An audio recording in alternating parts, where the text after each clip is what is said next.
वैदेही गोडके आपला परफॉर्मन्स सादर करते।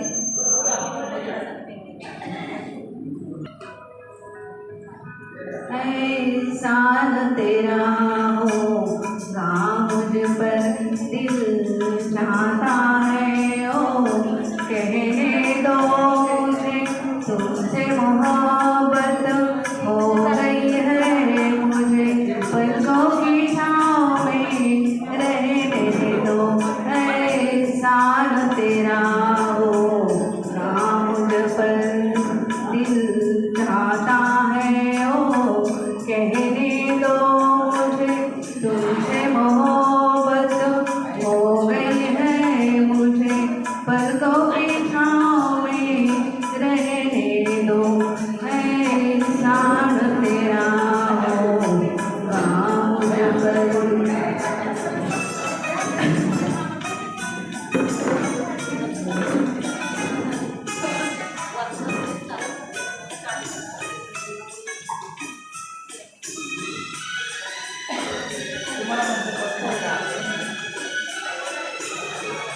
तुमने मुझको हंसना सिखाया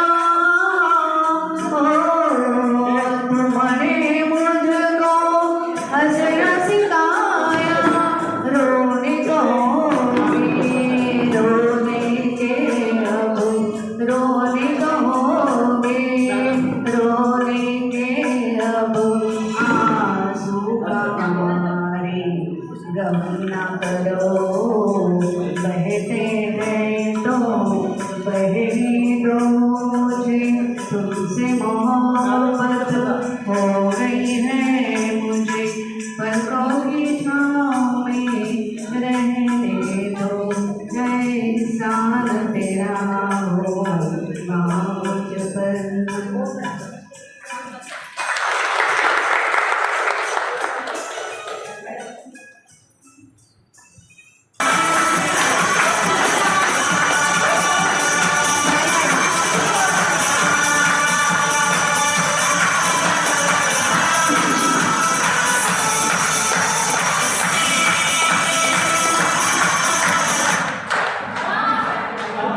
सगळ्यांनी लक्ष द्यायचंय, कोण कुठे काय जावा।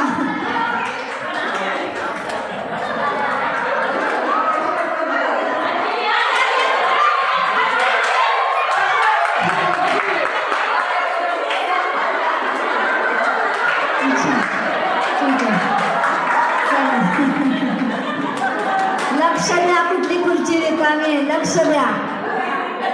हा चला स्टार्ट।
चालू असताना काही करू नका।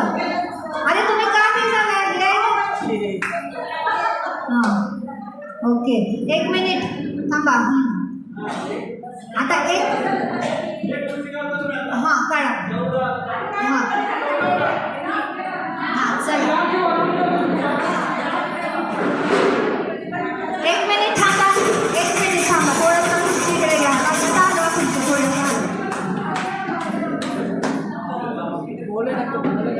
हाँ ठीक है, तो बस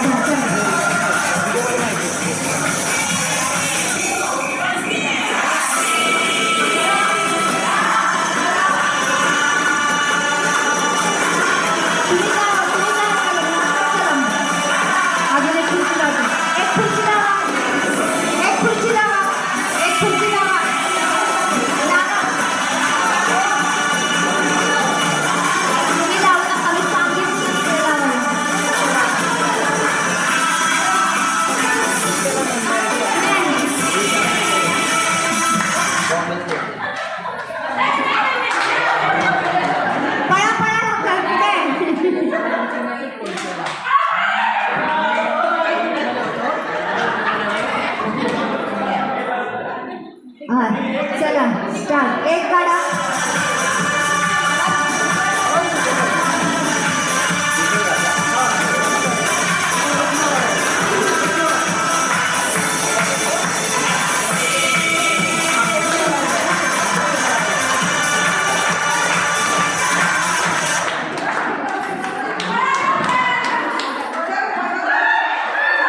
आता जास्त पळवायला नको, दमलेत ते. तेच राहू दे, एक तर एकताना गाण्याची सवय झाली. नाचायचं तर मग जोरात नाचायचं. आता तुम्ही नाचत नाचत पळत चालतंय. आवाज सावकाश सावकाश.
सावकाश सावकाश चेअर काढा.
आता हे 3 नंबरमध्ये फिक्स आहे. आता हे 3 नंबरमध्ये 1 2 3 हे होईल. जे आउट होईल आता ते 3 नंबर, नंतर आउट होईल ते 2 नंबर आणि जे राहील ते फर्स्ट नंबर.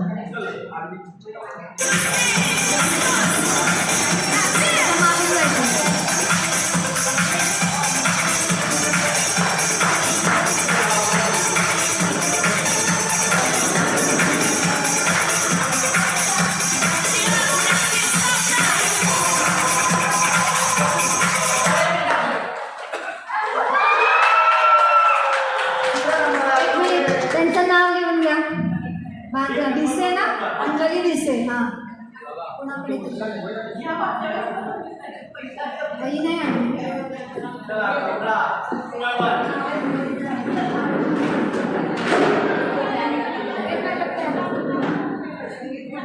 चालू करा.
सुबह सुबह किसी ने द्वार खटखटाया। सुबह सुबह किसी ने द्वार खटखटाया। मैं लपक कर आई। जैसे ही दरवाजा खोला तो सामने बुढ़ापा था। भीतर आने के लिए जीत पर आना था। मैंने कहा नहीं भाई, अभी नहीं, अभी तो मेरी उम्र ही क्या है। वह हंसा और बोला बेकार की कोशिश ना कर, मुझे रोकना नामुमकिन है। मैंने कहा अभी तो कुछ दिन रहने दो, अभी तक दूसरों के लिए जी रही हूँ, अब अकल आई है तो कुछ दिन अपने लिए और दोस्तों के साथ भी जीने दो। बुढ़ापा हंसकर बोला अगर ऐसी बात है तो चिंता मत कर, उम्र भले ही तेरी बढ़ेगी मगर बुढ़ापा नहीं आएगा। तू जब तक दोस्तों के साथ जिएगी खुद को जवान ही पाएगी।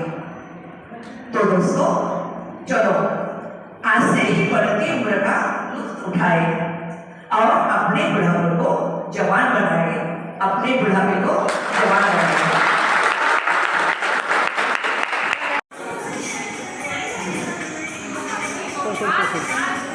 पटापट पण पटकन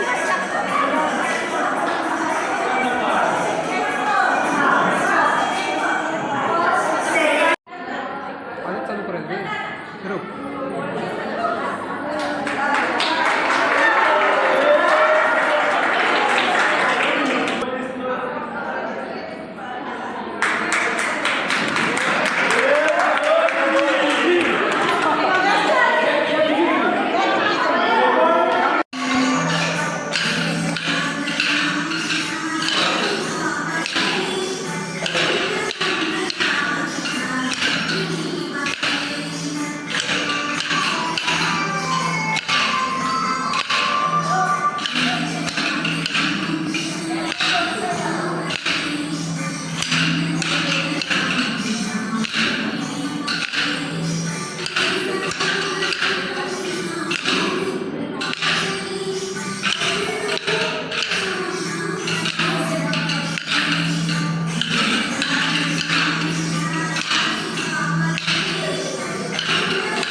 चालू राहू दे चालू.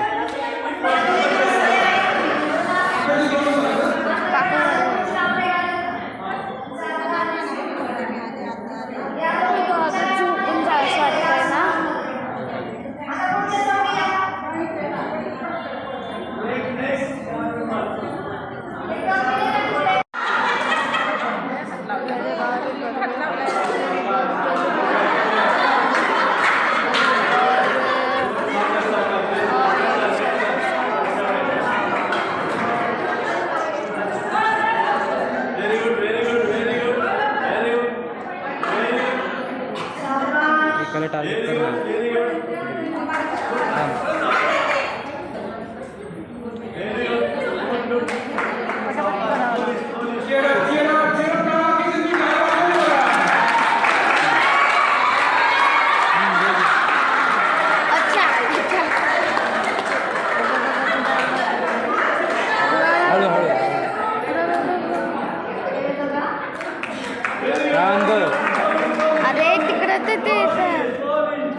टिकल्या नवीन घ्या बघा सर पुन्हा बघा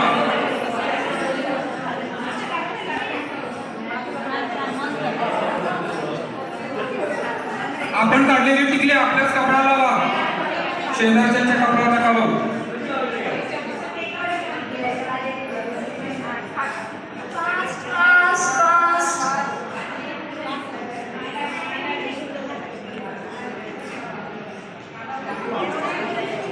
आहे ना फास्ट फास्ट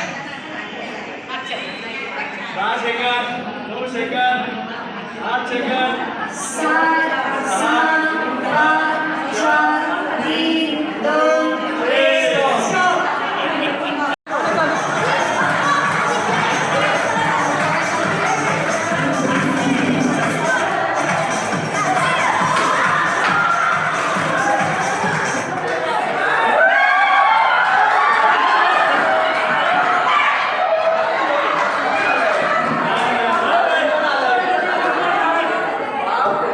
एक मिनिट आरुष आउट आहे मागं नाही यायचं पूर्ण मागं नाही यायचं हा, चलो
खरं तर मला खूप आनंद होतोय तुम्हा सगळ्यांमध्ये येऊन एवढ्या सगळ्या देवींना पाहून.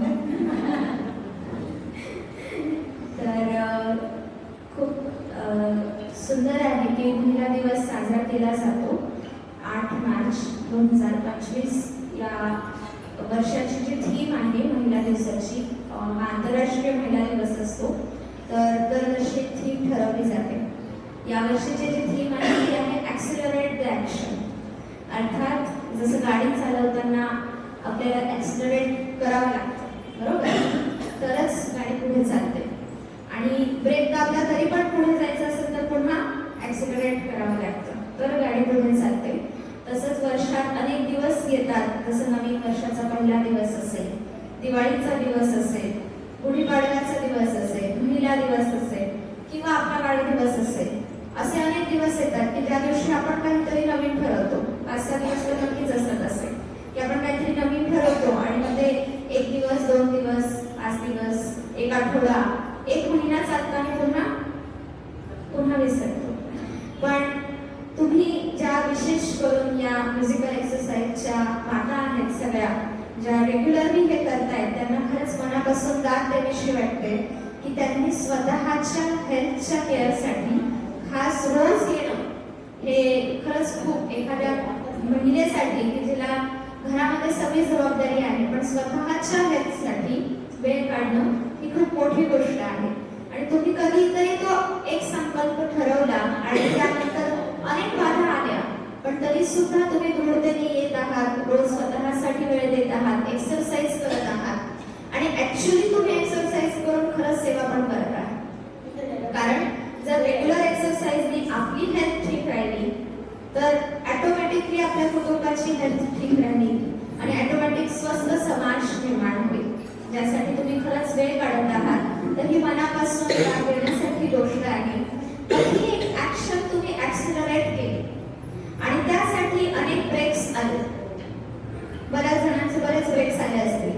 जसं गावीकडे लग्न आहे, 4 दिवसासाठी 5 दिवसासाठी तुम्ही गेलात, आल्यानंतर पुन्हा दुसऱ्या दिवशी उठून सकाळी 5:45 एक्सरसाइजला जाणं हे मग कोणाचंच होत नाही.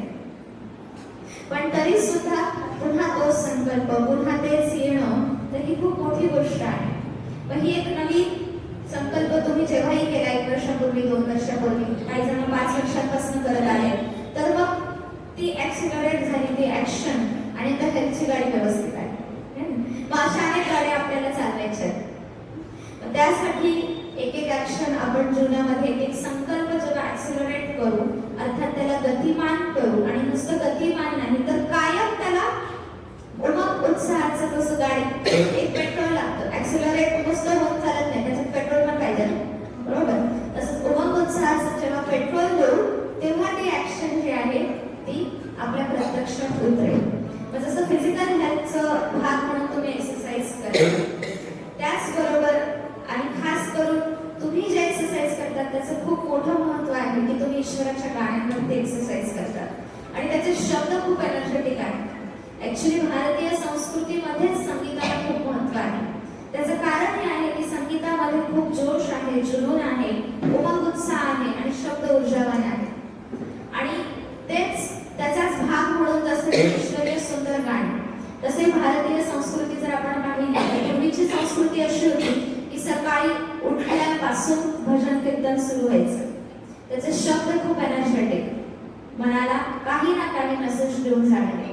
आणि रात्री झोपताना तुम्ही तुमच्या मुलांना, ज्या जुन्या माता आहेत, एजेड आहेत थोड्या, त्यांनी तुमच्या मुलांना कसं झोपवलं होतं? आजसारखं मोबाईल घेऊन कसं झोपवायचं? आता कुठल्याही भाषेतलं, अगदी मराठी, इंग्रजी, हिंदी, अजून कुठलीही भाषा घ्या, जर अंगाई लोरी पाहिली तर ती खूप ऊर्जावान असते. कधी त्या शब्दांना गौर करा. माझा मोर राजा आहे, मेरा बच्चा राजा बच्चा आहे. त्या शब्दांमध्ये खूप ताकद असते आणि ते मुलांच्या ह्याच्यावर कोरलं जातं. आणि खास करून आपल्या आयुष्यामध्ये सगळ्यात महत्त्वाचा रोल आहे आईचा. सगळे बाकीचे रोल तर आहेच, पण नक्कीच शब्दांना खूप महत्त्व आहे. मग हीच ऊर्जा तुम्हाला त्या ईश्वराच्या गीतांमधून मिळते आणि म्हणून तुमची एक्सरसाइज फक्त फिजिकल नाही परंतु इमोशनल, मेंटल एक्सरसाइज पण होते. तर ह्या एक्सरसाइजचे इतकं सुंदर महत्त्व आहे. पण बऱ्याच वेळा असं होतं की सकाळी सकाळी सकाळी ती ऊर्जा घेतली, सकाळी सकाळी इथे एक्सरसाइजच्या क्लासमध्ये एक्सरसाइज केली, 5 मिनिटं मेडिटेशन केलं, 5 मिनिटं ईश्वराची महावाक्य सुद्धा तुम्ही ऐकली, पण दिवसभरात कुठे ना कुठे ते स्वमान आपण विसरून जातो. आणि आज आम्हा मातांची सगळ्यांची कंप्लेंट असते की कितीही करा यांच्यासाठी कोणाला काही पडलेलंच नाही, आमची किंमतच नाही, किती दिवस मिस करायचं. जनरली ह्या कंप्लेंट असतात. तर ह्या का असतात? त्याचं एक कारण आहे की कुठे ना कुठे भारतामध्ये जी संस्कृती होती, यत्र नारीस्तु पूज्यन्ते तत्र रमन्ते देवता, जिथे नारीची पूजा होते तिथे देवता रमण करतात. पण त्याच भारतामध्ये द्वापर युगापासून ज्यावेळेस पतन सुरू झालं समाजाचं आणि पुरुष प्रधान संस्कृती रुजू झाली, तर त्याच भारतामध्ये स्त्रीला पायाची धूळ नरकाचं कार समजलं गेलं आणि मग तिथून नारीचं शोषणही होत गेलं आणि समाजाचं पतनही होत गेलं. पण मागच्या साधारण 80-90-100 वर्षांपासून तुम्ही बघत असाल नारी प्रत्येक क्षेत्रात पुढे आहे. आणि हे असंच पुढे नाहीये, ऍक्च्युली ईश्वराचं खूप मोठं प्लॅनिंग आहे. कारण ईश्वराने ज्या वेळेस या धर्तीवर येऊन हे ज्ञान दिलं, तर या ज्ञानाच्या प्रचाराचं कार्य सुद्धा नारीला दिलं. त्याचंही एक कारण होतं की जिथे स्त्रीला पायाची धूळ समजलं जातं, त्याच समाजामध्ये हा एक संकल्प रुजू करायचा होता की ही स्त्री पुन्हा स्वर्गाचं द्वार उघडेल. ही स्त्री एका घराचं नाही परंतु विश्वाचं कल्याण करेल. आणि म्हणून आज फक्त भारताचंच गायन आहे, भारत माता की जय. बाकी कुठल्याच देशाला म्हटलं जात नाही माता शब्द. वंदे मातरम हे फक्त भारताचं गायन. मग ते पुन्हा नारीचं गायन आहे, तर त्या आपल्या सगळ्यांचं गायन आहे. हीच नारी आहे जी आज काही वर्षांपूर्वी, काही शतकांपूर्वी अबला नारी होती, ती आज शिव शक्ती झालेली आहे. मग ती शिवाबरोबरची शक्ती कोण? तर ती मी. तर एक दिवस महिला दिवस मनवून किंवा नवरात्री म्हणून फक्त आपल्यातलं ते स्वमान उजागर नाही होणार. त्या दिवशी तर खरंच खूप छान वाटतं, पण रोज रोज ते स्वमान जागृत होण्यासाठी थोडासा मेडिटेशनचा अभ्यास, ज्यामध्ये तुम्ही कुठे ना कुठे रोज ऐकता की मी कोण आहे आणि मी किती श्रेष्ठ आहे. कोण होती ती माँ लक्ष्मी, कोण होती ती माँ सरस्वती.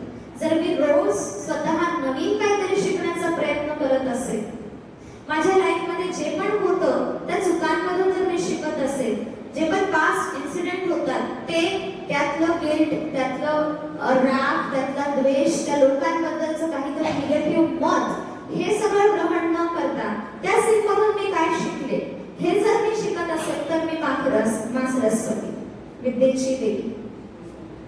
जर मी आज माझ्या जेवढं स्त्रीमध्ये बचत करण्याची खूप छान ताकद असते, ईश्वराने ती दिलेली आहे. अगदी किचन पासून आपल्या घरापर्यंत जरी काही जण कमवत नसतील तरी बचत मात्र नक्कीच करतो. आणि ही सुद्धा एक खूप सुंदर कमाई आहे. मग जसं मी स्थूल धनाचं लक्ष ठेवते आणि आज माझं घर मला माझ्या घराची लक्ष्मी म्हणतं, त्याच पद्धतीने जर मी आज माझ्या संकल्पांची बचत केली. संकल्प म्हणजे काय? कुठेतरी आपला वेळ जातो, कुठेतरी खूप जास्त चुकीचे विचार करून, व्यर्थ विचार करून आपण थकतो. तुम्ही विचार करा, तुमच्या आईच्या काळात, आईला आठवावर सगळेजण, तुमच्या आईच्या काळात जास्त शारीरिक कष्ट होते? नक्कीच होते. मिक्सर नव्हते, कुठली टेक्नॉलॉजी, कम्युनिकेशन, सायन्सची साधनं नव्हती. त्याच्यापेक्षा आधीच्या काळात अजून जास्त होते आणि तुमच्या मुलीच्या काळात अजून कमी आहे. तरी 4 जनरेशनचा उमंग उत्साह बघा बरं.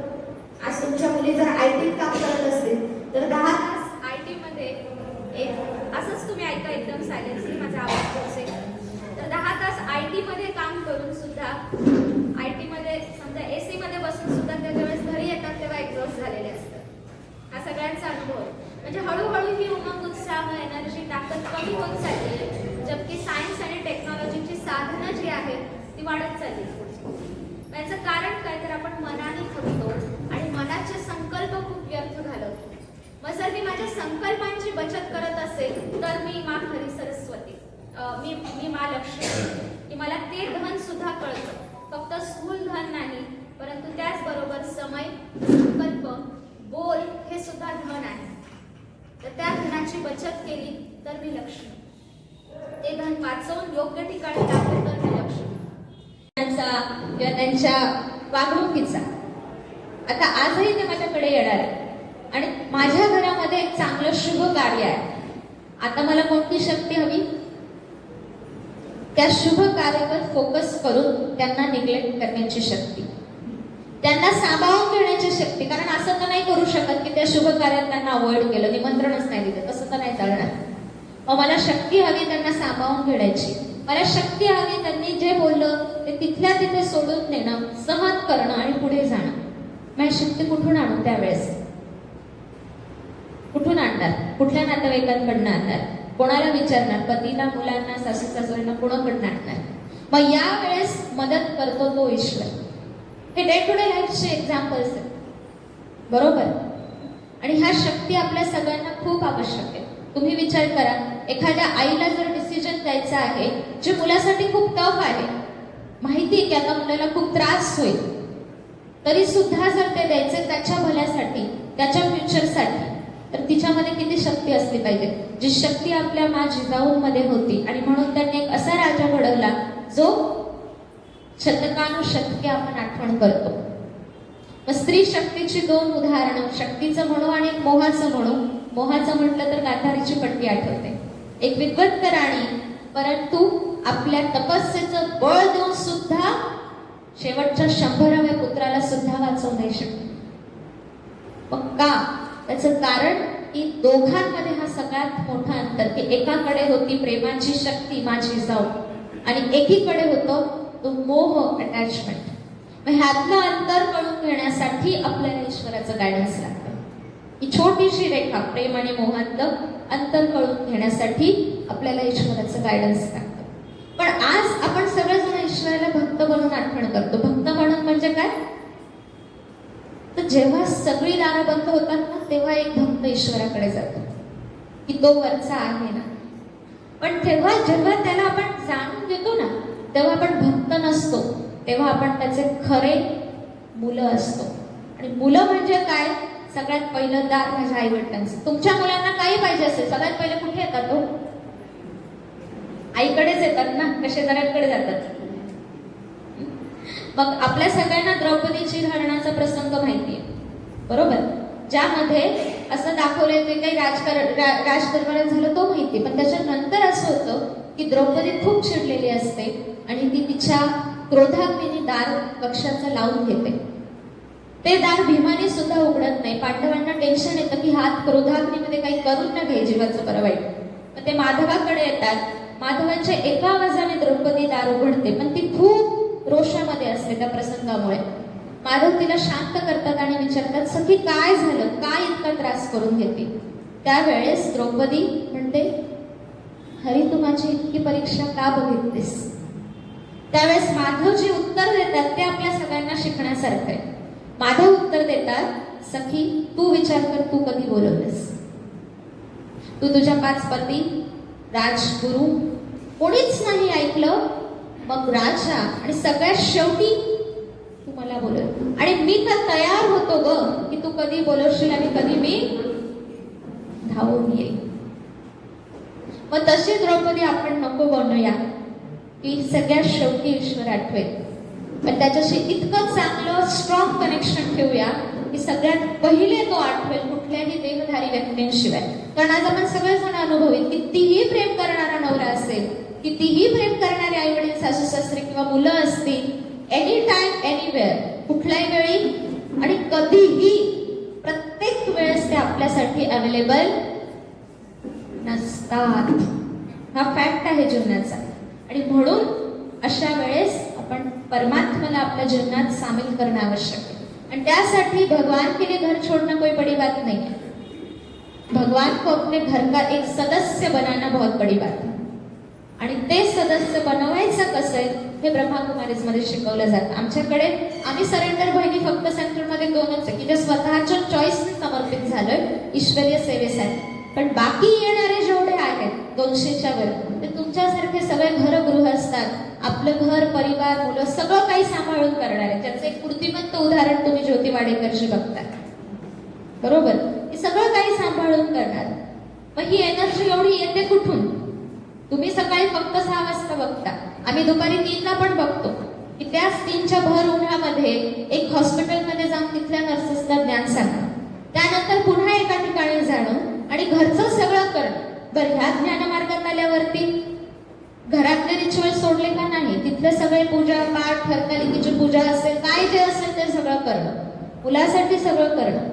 मग ही एनर्जी एवढी येते कुठून की जी आई फक्त एकाची नाही, या जगत माता बनू शकते. तर ती एनर्जी येते ईश्वराकडून.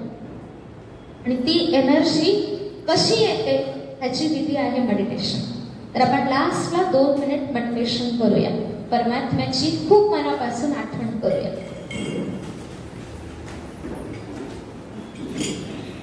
अनुभव करा की तुम्ही जिथे तिलक किंवा कुंकू लावता तिथे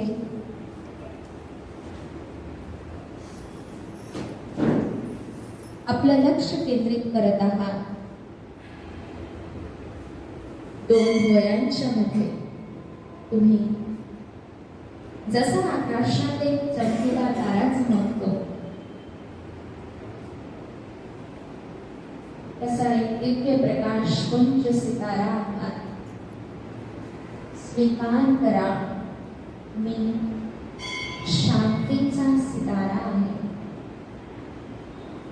मी प्रेमाची शक्ती आहे.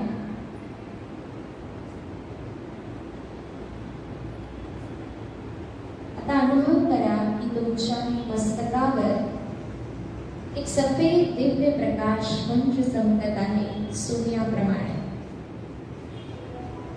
ज्याप्रमाणे सूर्याच्या ऊर्जेला तुम्ही अनुभव करता त्याचप्रमाणे ते दिव्य सफेद प्रकाश पुंज अर्थात आपल्या सर्वांचे आत्मिक पिता ईश्वर शिव परमात्मा आहे. आणि त्यांचा सफेद दिव्य प्रकाश तुमच्यावर येत आहे. स्वीकार करा की मी शिवशक्ती आहे. मी शिवशक्ती आहे.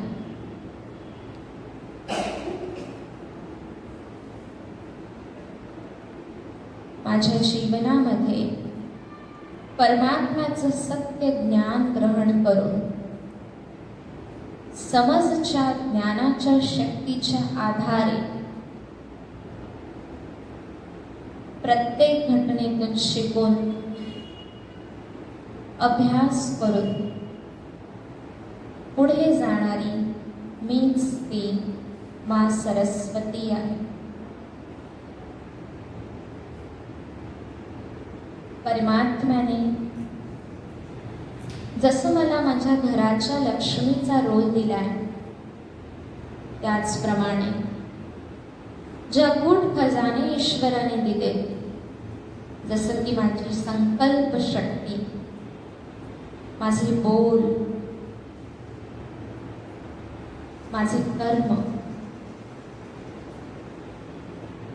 माझा वेळ, हे सर्व खजाने योग्य रीतीने खर्च करणारी, व्यर्थ न घालवणारी मी माँ धनलक्ष्मी आहे.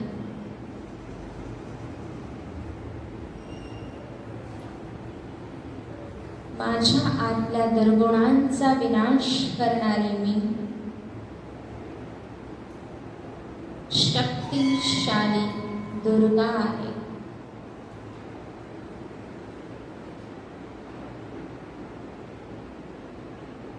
कोणाप्रती सुद्धा ईर्ष्या, राग, द्वेष, कुठलीही चुकीची भावना, विकारमय भावना न ठेवणारी, विषय विकारांचा विनाश करणारी मी माँ काली आहे. आणि रोज ईश्वराच्या आठवणीत कृतज्ञतेच्या भावनेने स्वयंपाक बनवणारी मी माँ अन्नपूर्णा आहे. मनापासून या जीवनासाठी ईश्वराला धन्यवाद करा.